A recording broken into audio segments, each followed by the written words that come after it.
this chapter we're going to look at some key phrases. They're called pucker phrases. So these phrases are almost described as the face of the raga. It's a phrase that if you hear it and you know about rags, you would be able to identify very quickly that that's the sound, that's the essence of the raga coming through.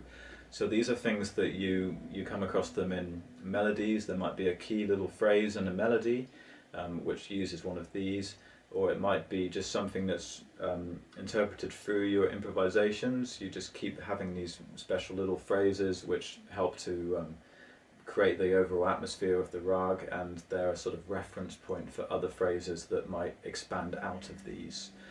So let's have a look at one of them. This one uses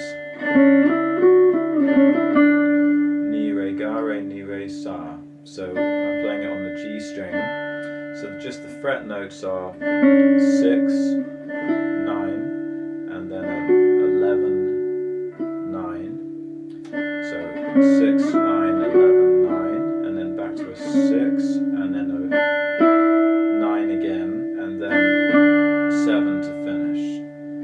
So all on the G string, 6, 9, 11, 9, 6, 9, 7, and those notes are ni, re, ga, re, ni, re, sa.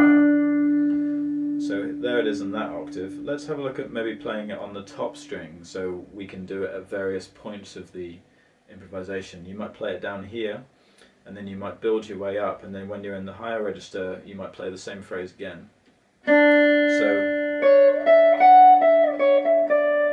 So there it is in the high register. So as we're playing on one string, all the fret spacings are the same. So you might even just be able to work it out, but I'll show you how it goes. So there's the ni, re, ga, re, ni, re, sa.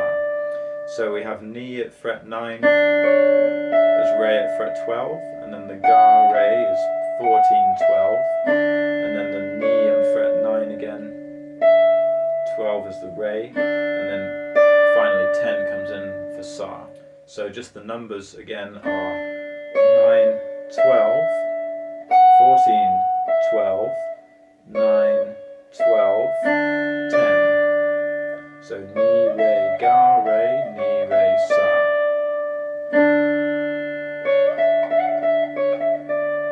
So there's our first phrase. Now let's have a look at another phrase which begins on the note da. So we'll go back to the G string and play it down here. So this one is da, ni, re, ni, da, ni, da, sa. Da, ni, re, ni, da, ni, da, sa. Okay, so that was a 4, 6, 9, 6, 4, 6, 4, 7. And it really sounds good with a slide going into the 7. So that's a da, ni, re, ni, da, ni, da, sa. And with the slide, say you're playing the 4th fret, you might do that with your index finger. You could just slide straight up, but if you can do a hammer on perhaps and then a slide, so you hammer on from 4 to 6, but you don't really hear the 6 very much. That's the ni. You don't really hear the ni so much. You just hear the you hear that. So let's have a look at that one in the upper register as well. So on the top E string,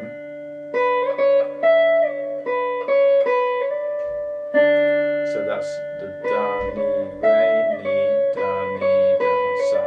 So that's played with da at fret 7, we've got the ni at 9, and then the re at fret 12. So da, ni, re, and then back to the ni at fret 9. Da, ni, da, so 7, 9, 7, and then sa. So put simply, that's 7, 9, 12, 9, 7, 9, 7, 10. And again you can do a slide, maybe just a little hammer on from 7 to 9 and slide into 10.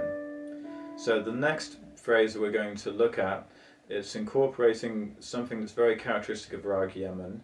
It's a slide from pa to re. So this is a really nice, distinctive, graceful movement that Raag Yaman has. So for example, if we've got a pa on the G string, we'll do it all the way up at fret 14, and we're going to slide to the 9th fret to play Re. So that's your Pa Re, all the way down. And just keep the pressure on the finger as you drag it across the frets, and you'll get that sliding sound. So that's called a suit in Indian music, which is S-O-O-T, and that's a glide that covers a wide range of notes. So it's too long to be a meaned. A meaned is where you're doing a sort of bend across maybe 2 or 3 notes, but when it's a completely graceful transition across a couple of notes, then it's more like a suit. That would be a bigger one. So the way that we might build into that is like Gamma, Pa, Re. So that's Gamma, Pa, Re, and then a Ni, Re, Sa to finish. So that Gamma, Pa, that's 11, 13, 14, and then all the way down to the Re at fret 9, and then we have a Mi at fret 6, there's a Re at fret 9, and then Sa at fret 7. So that's 11, 13, 14, sliding down to 9, and then 6, 9, 7. Gamma, Pa, Re, Ni, Re, Sa. And another way we might come at that from above is Ni, Da, Pa, Re, Sa. So that's Ni at fret 18, Da at fret 16, Pa's at 14 again, and sliding down to the Re at fret 9, and we have the Sa at 7. So Ni, Da, Pa, Re, Sa. So that's a really nice characteristic phrase of Raag Yaman. If you're playing on the acoustic and you haven't got up to there, then perhaps you can just try that on the B string. You should be able to reach the B string. So that would be Ni, Da, Pa, which is 14, 12, 10, and then you're sliding down to the 5th fret to get your Re. So Ni, Da, Pa, Re, all the way down to 5, and then a Ni, Re, Sa, or just Ni, Da, Pa, Re, Sa, Sa at the 3rd fret. So the fret spacings are the same, but you're just doing it on a different string. You can't really do that on the top string so well. I mean, you could slide to the open string, but you don't get the same purchase on the note as when you're holding it, and then you can do an unbroken movement from there.